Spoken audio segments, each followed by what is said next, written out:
बच्चों, आज का टॉपिक हमारा मानव शरीर में सबसे छोटी इकाई जो होती है वो कौन सी होती है और क्या कहते हैं, उसका क्या नाम है। मानव जो मनुष्य के अंदर सबसे छोटी इकाई होती है वो कोशिका होती है। कोशिका को सबसे छोटी इकाई है ये कहते हैं।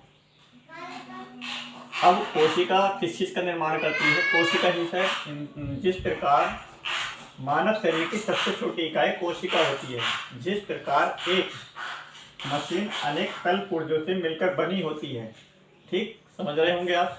जिस प्रकार एक मशीन का निर्माण छोटे छोटे पुर्जों से मिलकर बना होता है, ठीक उसी प्रकार मानव शरीर का निर्माण भी जो हुआ है वो छोटे छोटे अंगों से मिलकर, छोटे छोटे कोशिकाओं से मिलकर ऊतकों का निर्माण, ऊतकों से मानव शरीर के अंगों का निर्माण। ठीक उसी प्रकार जैसे कि छोटे छोटे मशीन जो होती हैं उनके अंदर छोटे छोटे कलपुर्जे होते हैं। ठीक कलपुर्जों के द्वारा क्या होता है, बड़ी बड़ी मशीनों का निर्माण होता है। ठीक उसी प्रकार मानव शरीर का भी निर्माण छोटी छोटी इकाइयों से, छोटे छोटे अंगों से मिलकर होता है। उसी प्रकार हमारा शरीर भी अनेक छोटी छोटी कोशिकाओं से मिलकर बना होता है। कोशिकाएं अनेक प्रकार की होती हैं, यानी कोशिकाएं जो होती हैं एक ही तरीके की नहीं होती हैं, बल्कि वो अनेक प्रकार की कोशिकाएं होती हैं। मान लीजिए जैसे कि कह सकते हैं कि एक प्रकार की होती हो, नहीं, वो कोशिकाएं जो होती हैं वो विभिन्न प्रकार की होती हैं, डिफरेंट तरीके की होती हैं। प्रत्येक कोशिका का अपना एक विशेष कार्य होता है। जैसे एग्जाम्पल फॉर किसी मशीन के अंदर जो कलपुर्जे होते हैं, उन कलपुर्जों का अपना एक महत्व होता है, एक कार्य होता है, एक ताकत होती है। ठीक उसी प्रकार मनुष्य के अंदर, मानव के अंदर जो अंग होते हैं उनका भी एक अपना विशेष कार्य होता है, जो मानव के शरीर को या मानव को चलाते हैं। जैसे एक मशीन छोटे छोटे पुर्जों का एक बहुत बहुत बड़ी मशीनों में अपना एक महत्व होता है, ठीक उसी प्रकार मनुष्य के अंदर जो अंग होते हैं उनका भी एक अपना विशेष कार्य होता है। कोशिकाओं को केवल हम सूक्ष्मदर्शी के द्वारा देख सकते हैं। कोशिकाओं को हम क्या देख सकते हैं? सूक्ष्मदर्शी के द्वारा, यानी एक उपकरण होता है। आप जानते होंगे सभी बच्चे कि सूक्ष्मदर्शी क्या होता है? एक छोटी सी मशीन होती है जो हमें नग्न आंखों से नहीं दिखाई देता है। हम उस मशीन के द्वारा, उस सूक्ष्मदर्शी मशीन के द्वारा हम उन छोटे छोटे अंगों को या कोशिकाओं को जो हमें नग्न आंखों से दिखाई नहीं देते हैं, हम उसको उस मशीन के द्वारा देखते हैं। क्योंकि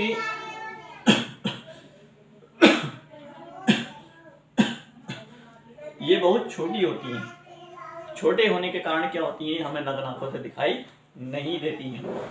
फिर क्या होता है? विशिष्ट उद्देश्य से समान कार्य करने वाली अनेक कोशिकाएं मिलकर एक ऊतक बनाती हैं। यानी कोशिकाओं से क्या बनता है? ऊतक का निर्माण होता है। विशेष प्रकार की, यानी कह रहे हैं विशिष्ट उद्देश्य से समान कार्य करने वाले अनेक कोशिकाएं मिलकर एक ऊतक बनाती हैं। क्या बनाती हैं? किस चीज का निर्माण करती हैं? ऊतक का निर्माण करती हैं। बहुत से ऊतक मिलकर एक शरीर के अंगों का निर्माण करते हैं। यानी जो ऊतक होते हैं, कोशिकाओं से क्या होती है? कोशिका से ऊतक बनते हैं, ऊतक से शरीर के अंगों का निर्माण होता है, और उन अंगों के निर्माण से क्या होता है? शरीर के उन अंगों के विभिन्न अंगों का समूह मिलकर कोई निश्चित कार्य करता है। यानी शरीर के अंगों का एक समूह बनता है। किस चीज से बनता है? कोशिका से किस चीज का निर्माण? ऊतक का निर्माण। ऊतक से शरीर के अंगों का निर्माण, और उन अंगों के समूह से किसी तंत्र का निर्माण होता है। यानी विशेष प्रकार का समूह बन जाता है जिसे हम तंत्र कहते हैं, या वो तंत्र कहलाता है। उन अंगों के विभिन्न अंगों का समूह प्रत्येक अन्य तंत्रों पर विभिन्न कार्य निर्भर होता है। उन अंगों के विभिन्न अंगों का एक समूह मिलकर कोई निश्चित कार्य करता है जो तंत्र कहलाता है। हम ये भी कह सकते हैं यह वह तंत्र कहलाता है। यानी जो उन कोशिका से ऊतक से शरीर के अंगों का निर्माण, और उन शरीर के अंगों का एक समूह क्या कहला सकता है, हम सीधी भाषा में कह सकते हैं वह तंत्र कहलाता है। क्या कहलाता है? तंत्र।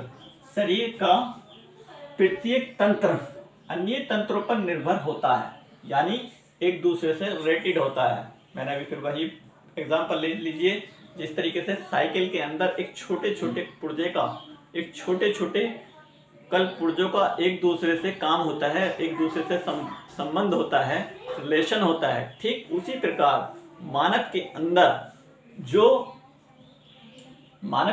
शरीर के अंगों का समूह होता है, यानी कोशिका से ऊतक, ऊतक से शरीर के अंगों का निर्माण, उन शरीर के अंगों को एक समूह जो तंत्र कहलाता है, उस तंत्र में जो भी अंग आते हैं वो एक दूसरे से संपर्क स्थापित करते हैं। अगर एक दूसरे के काम में ना, एक दूसरे से रिलेशन ना रखे तो वो बेकार है। यानी एक दूसरे, अगर उनके अंदर, या एग्जाम्पल फॉर ले लीजिए कि एक दूसरे में उन समूह के अंगों के तंत्र में एक दूसरा काम करना बंद कर दे तो क्या होगा, मानव के अंदर बहुत सारी परेशानियां उत्पन्न होने लगती हैं, बहुत बीमार पड़ जाता है। ठीक उसी प्रकार, यानी जैसे साइकिल खराब हो सकती है, एक चैन के टूटने की वजह से पूरी साइकिल खराब हो सकती है, ठीक उसी प्रकार मानव शरीर के अंदर जो तंत्र कहलाता है, उन तंत्र के समूह में से कोई भी अंग काम करना बंद कर दे तो इंसान का पूरा शरीर बेकार, इंसान को पूरा शरीर अपना बेकार महसूस होता है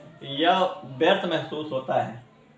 हमारे शरीर में अनेक तंत्र हैं, जैसे अस्थि तंत्र, पेशी तंत्र, परिसंचरण तंत्र, श्वेतन तंत्र और उत्सर्जन तंत्र और तंत्रिका तंत्र। अब ये कितने हो गए? 1, 2, 3, 4 और 1 5। इन 5 तंत्र हो गई है, यानी अस्थि तंत्र, पेशी तंत्र, परिसंचरण तंत्र, स्वतंत्र तंत्र और तंत्रिका तंत्र। अब इन समूह में ये एक नहीं है, इन तंत्रों में अनेक प्रकार के अंग मिले हुए हैं और उन अंगों से एक दूसरे का, इन जो 5 समूह हैं, इन 5 समूह में जो हर एक समूह में जो अंग होते हैं वो एक दूसरे से रिलेटेड होते हैं, एक दूसरे से संपर्क स्थापित करते हैं। यानी अगर संपर्क स्थापित ना हो, एक दूसरे से वो आदान प्रदान ना करें, कह सकते हैं विज्ञान की भाषा में, एक दूसरे से आदान प्रदान ना करें तो क्या होगा, मानव शरीर के जो अंग हैं वो कार्य करना बंद कर देंगे और मानव शरीर, मानव कह सकते हैं कि आम सीधे डायरेक्टली तौर पर कि इंसान बीमार पड़ सकता है।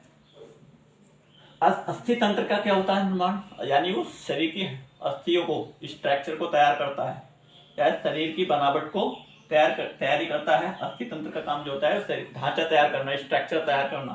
पेशी तंत्र, मांसपेशियां जो होती हैं उनका निर्माण करना या उनके कार्य, कहते हैं कि मांसपेशियों में खिंचाव आ गया, ज़्यादा उछल लिए, कूद लिए, भाग लिए, ये कोई चीज़ भारी वस्तु उठा ली तो क्या होता है, कमर में खिंचाव आ जाता है, कहते हैं मांसपेशियों में खिंचाव आ गया। ये वही मांसपेशियां हैं। परिसंचरण तंत्र, इस तंत्र का कार्य क्या होता है, शरीर के विभिन्न अंगों तक, यानी A to Z पूरे शरीर के अंगों में किसी भी चीज को ले जाना और लाने का कार्य होता है। जैसे कह सकते हैं परिवहन तंत्र, देखा हुआ आपने जो बसें होती हैं, उत्तराखंड बस डिपो उस पर लिखा होगा, या यूपी बस डिपो, कहीं की किसी भी राज्य की बस होते हैं तो बस होती हैं, तो बसों पे लिखा होता है परिवहन लिखा होता है। देखो, परिवहन का मतलब होता है एक स्थान से दूसरे स्थान को जाने वाला कोई साधन कह सकते हैं। तो इसका क्या है, परिसंचरण तंत्र, यानी शरीर के अंदर सर्कुलेशन, यानी एक स्थान से दूसरे स्थान पर किसी ले जाने वाला तंत्र। दूसरा आगे श्वसन तंत्र। श्वसन तंत्र तो आप जानती हो, सांस लेना छोड़ना, यानी ऑक्सीजन को ग्रहण करना और कार्बन डाइऑक्साइड को छोड़ना। ये किसके द्वारा होता है, सांस लेने की प्रक्रिया के द्वारा होता है, श्वसन प्रक्रिया के द्वारा होता है। और ये हम किस चीज से लेते हैं, फेफड़ों के द्वारा। ठीक उसी प्रकार उत्सर्जन तंत्र, उत्सर्जन का मतलब होता है ऐसे वर्ज्य पदार्थों को बाहर निकालना जो मानव के शरीर में व्यर्थ हैं, किसी काम में ना आने वाले हों। अगर वो रहेंगे तो उनसे क्या होगा, इंसान को, मनुष्य को परेशानी के सिवा कोई दूसरा काम नहीं होगा, कि दूसरे उससे परेशानियां ही उत्पन्न हो सकती हैं। जैसे कि मल का विसर्जन, मूत्र का विसर्जन, पसीने का विसर्जन, ये क्या है, उत्सर्जन के द्वारा ही होता है, उत्सर्जन क्रिया के द्वारा होता है। एग्जाम्पल फॉर मान लीजिए किडनी का जो कार्य होता है वो पेशाब को छानकर और उसका विसर्जन करने का कार्य होता है मूत्र को। ठीक, अगर मूत्र का विसर्जन ठीक प्रकार से ना हो तो क्या होगा, किडनी का खराब होने का खतरा रह सकता है, ये कह सकते हैं। या इंसान के अंदर किसी प्रकार से उसके मतलब कहने का ये है कि अगर कोई भी अंग कम काम करे या ज़्यादा काम करे तो हमें क्या होगा, नुकसान ही होगा।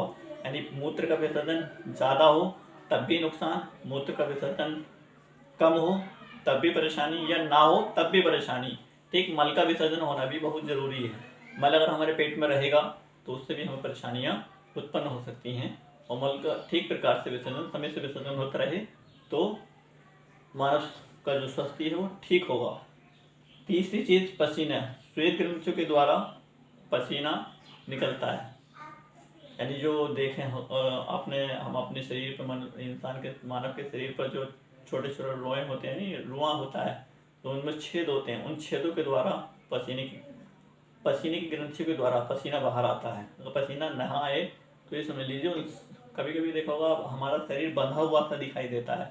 क्यों देता है, क्योंकि जो हमारे जो पसीना होता है, पसीना आने के बाद में हमारा शरीर हल्का सा प्रतीत होता है, सुकून सा महसूस होता है, हल्का शरीर होता है, तो पसीना आना भी हमारे लिए बहुत फायदेमंद है। तीसरा है तंत्रिका तंत्र।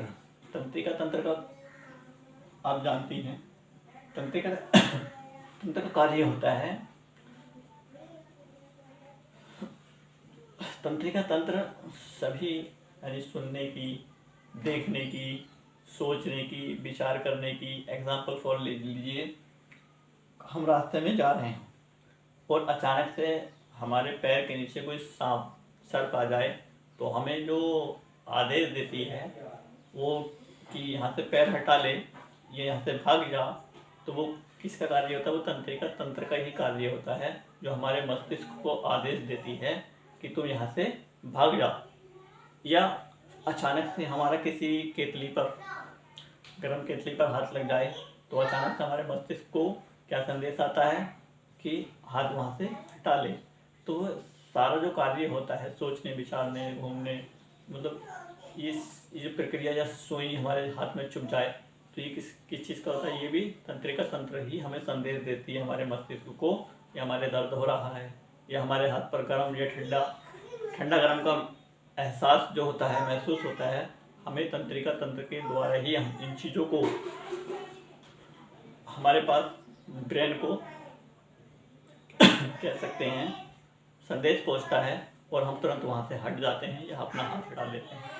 आज की वीडियो आपको बच्चों कैसी लगी कमेंट बॉक्स में ज़रूर बताएं, और हमारे चैनल को ज़्यादा से ज़्यादा सब्सक्राइब, शेयर करें, लाइक करें, और वेल आईडी। धन्यवाद।